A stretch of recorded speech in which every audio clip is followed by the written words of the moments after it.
Hi friends, welcome to my channel. This is Sunita from ARTY KRAFTY. Today again we will create a beautiful design for the soft board.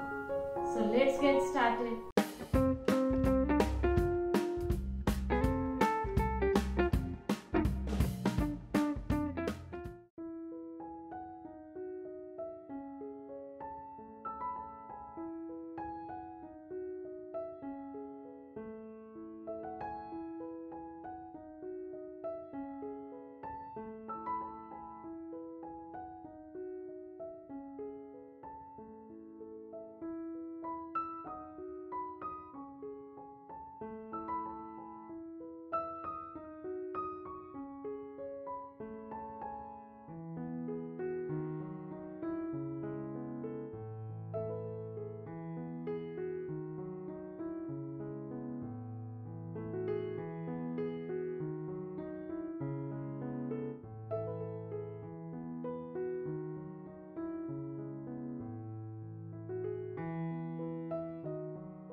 Thanks for watching.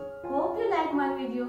So please like it, share it and subscribe it. And if you have any suggestion, please put your valuable comments at the comment box below. See you in the next episode. Bye.